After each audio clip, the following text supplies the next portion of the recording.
Hello भाई लोगों, क्या हाल है। तो यार आप लोगों को लग रहा होगा कि भाई इतना ज्यादा मायूस क्यों बोल रहा है। तो यहाँ पर आप लोगों के लिए बात के अंदर है ना, एक बहुत ही ज्यादा दुखद खबर आपको सुनाने जा रहे हूँ। तो यहाँ पर आपको वो लास्ट में पता चल जाएगी कि आखिरकार वह कौन सी खबर है जिसके बारे में आपको बताने जाऊंगा। चलो फिर उसके बारे में हम लोग बाद में बात कर लेंगे। हम पहले यहाँ पर इसके बारे में बात कर लेते हैं। जैसा कि मास्टर इंद्रसेन ने यहाँ पर सोचा था, वास्तव में वैसा यहाँ पर हो रहा था। जैसे जैसे उन्होंने अनुमान लगाया था वैसे वैसे वहाँ पर वो लड़ाई चलती जा रही थी। वास्तव में इस जगह पर है ना, जो भावेश थे, जो भी प्रियांश को मार रहे थे, वास्तव में उसके अंदर चाहे से दिख रहा होगा कि भावेश अभी बहुत ज्यादा ही मुश्किल के अंदर फंसे हुए होंगे। लेकिन यहाँ पर मास्टर इंद्रसेन को ये पता था कि यहाँ पर उनके सीनियर ने पहले उनको एक टोकन दे दिया था जिनके अंदर खामियों के बारे में लिखा गया था कि प्रियांश की किस जगह के अंदर कौन सी खामी भरी हुई है और कौन सी युद्ध टेक्निक का वह यूज करता है। तो उसी का यूज करते हुए यहाँ पर अभी जो भावेश थे ना, वो एक के बाद में एक अटैक उसके ऊपर करते जा रहे थे।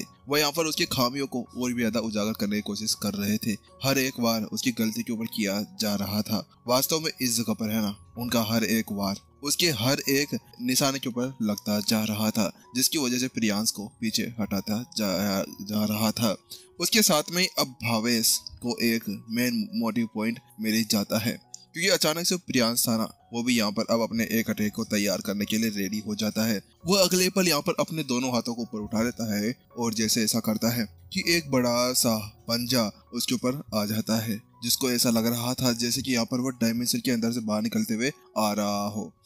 आखिरकार समय आ गया है। उसके साथ में यहाँ पर अब जो भावेश थे, वह जल्दी से अपने हाथ के अंदर की जो तलवार थी उसके अंदर से दो तलवारें बाहर निकाल लेते हैं और ऐसे करते ही यहाँ पर अचानक से उनकी एनर्जी बहुत ज्यादा खतरनाक तरीके से बढ़ जाती है।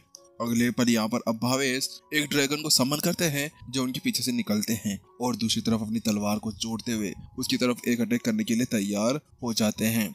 अगले तरफ अब हर तरफ यहाँ पर बहते पानी की तलवारबाजी का वो यूज करते हुए यहाँ पर अब समुद्र की लहरों को उनकी तरफ बढ़ाने लगे थे, जिसके साथ में यहाँ पर अचानक से अब समुद्री सुनामी यहाँ पर उसकी तरफ बढ़ने लगती है। यहाँ पर बात कुछ ऐसी है कि यहाँ पर अब जो भावेश थे वो अपने उस तलवारबाजी के अंदर यहाँ पर अपनी तलवारों को छुपाना चाह रहे थे। इस जगह पर एक ड्रैगन जो पानी के अंदर कवर्ड था वो आगे की तरफ बढ़ता हुआ जा रहा था। उसके पीछे से कई सारी तलवारें आगे बढ़ती हुई जा रही थी। मानना पड़ेगा, बहते पानी की तलवारबाजी इनको यहाँ पर एक प्रेमी जोड़े की द्वारा बनाया गया था। शेन कबीर की एक उत्कृष्ट तलवारबाजी टेक्निक है।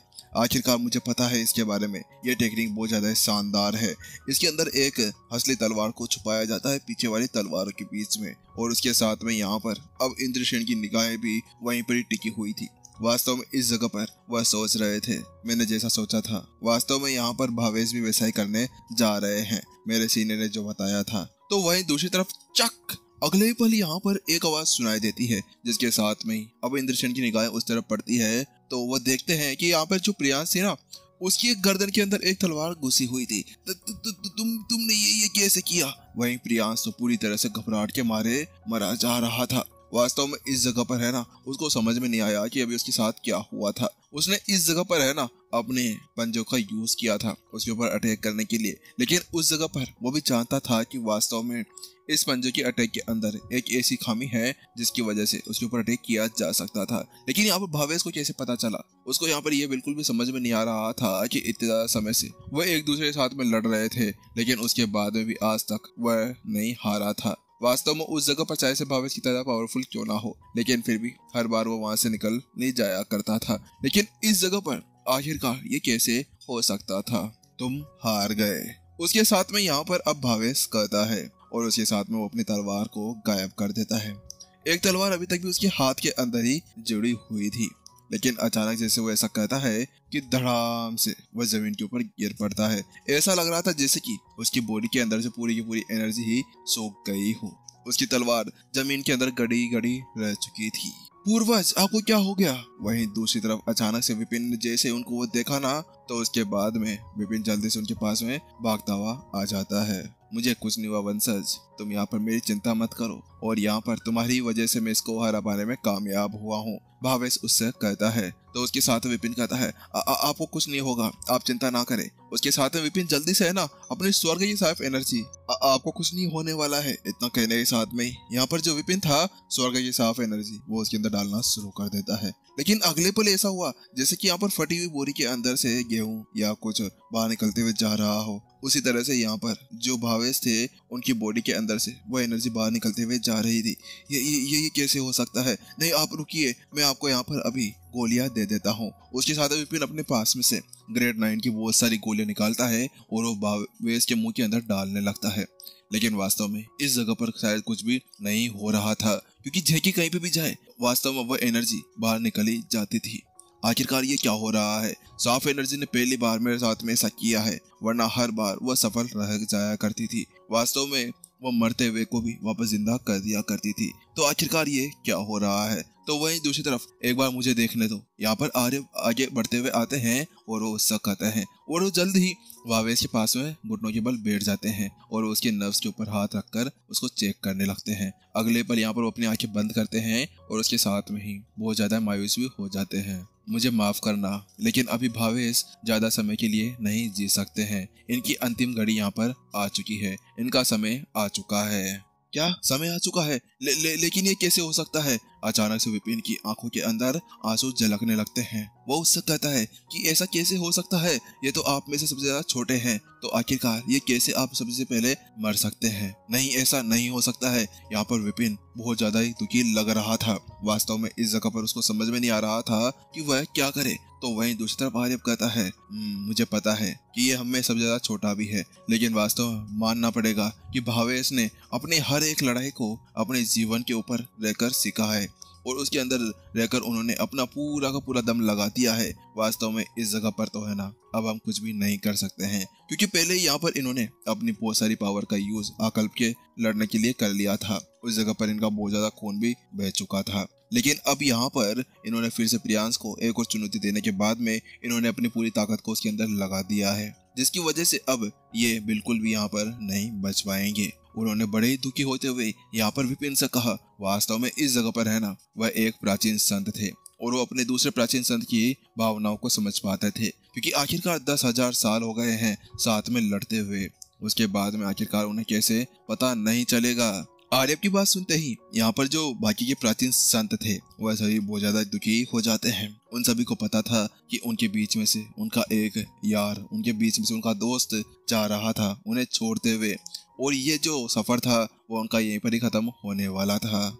उसकी बात में यहाँ पर अब जो विपिन था वह सोचा कर ही रहा था कि अचानक से उसके दिमाग के अंदर एक झटका लगता है। नहीं, एक मिनट रुकिए, ये नहीं हो सकता है। क्या यहाँ पर ऐसा हो सकता है कि यहाँ पर मेरे ब्लड को इनके अंदर डाला जा सके? इंद्रसेन, आप ऐसा कुछ क्यों नहीं करते हैं? जल्दी से आप मेरे ब्लड का यूज कीजिए और मेरे ब्लड को इनके शरीर के अंदर डाल दीजिए। यहाँ पर वह इंद्रसेन से कहता है, क्योंकि पिछली बार भी यहाँ पर उसी के खून का यूज करते हुए यहाँ पर पुराने पूर्वज को बचाया गया था।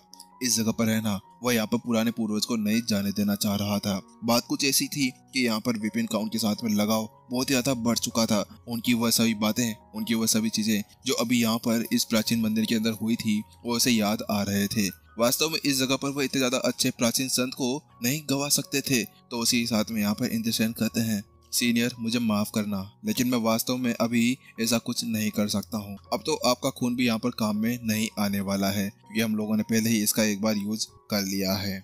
इसी वजह से मुझे तो नहीं लगता है कि अब ये और कुछ कर सकता है।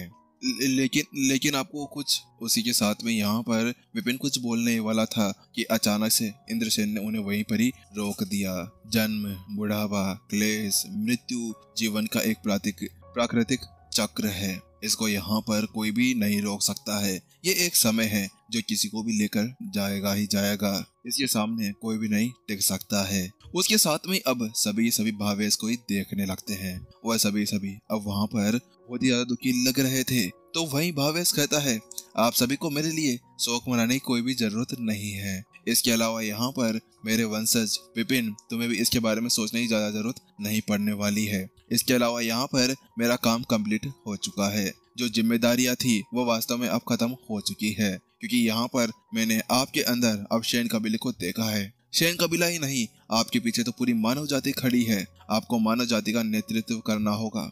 आप ही हैं जो आगे आने वाले समय के अंदर मानव जाति को संभाल सकते हैं। आपके अलावा कोई और नहीं हो सकता है। और इसके अलावा ये तो मेरे लिए बहुत ज्यादा अच्छा मौका है कि यहाँ पर मैं स्वतंत्र होकर यहाँ पर अब आसमान के अंदर रहूं, क्योंकि वैसे भी मेरा पूरा का पूरा जीवन यहाँ पर लगा दिया है सारा ध्यान रखने में। इसी वजह से अब आपको ये सब कुछ संभालना होगा। और आप चिंता ना करें, मुझे यहाँ पर बिल्कुल भी दुख नहीं हो रहा है, क्योंकि मुझे पता है कि यहाँ पर आप हैं जो शेन कबीले को संभाल सकते हैं। इसी वजह से मैं यहाँ से आराम से जा सकता हूँ। पिन, अब मेरी उम्मीद तुम्ही से है। तुम्ही को यहाँ पर शेन कबीले को संभालना होगा। इतना कहने के साथ में अब जो भावेश थे ना, वह जल्दी से अपने सभी दोस्तों की तरफ देखते हैं। वह सभी प्राचीन संतों की तरफ देखते जा रहे थे। दोस्तों, मुझे विश्वास है कि हम लोग अगले जन्म के अंदर फिर से एक साथ हथियार लेते हुए लड़ते रहेंगे। मुझे आप सभी के साथ में लड़कर बहुत ज्यादा अच्छा लगा है। मानव जाति के कल्याण के अंदर अपना जीवन लगाना बहुत ज्यादा अच्छा लगा है। इसी के साथ में सभी ने अपनी मुट्ठियां बीच ली। उसके साथ में वो कहता है, ठीक है, अब मैं बहुत ही ज्यादा थक चुका हूँ, तो मेरे भी जाने का समय आ चुका है। इतना कहने के साथ में यहाँ पर अब जो भावेश थे वह अपनी अंतिम सांस लेते हैं और वो अपनी आंखें बंद कर लेते हैं। और यहीं दूसरी तरफ एपिसोड खत्म हो जाता है। चलिए जल्दी मिलते हैं नेक्स्ट एपिसोड के अंदर। जब तक के लिए टाटा बाय बाय, अपना ध्यान रखें।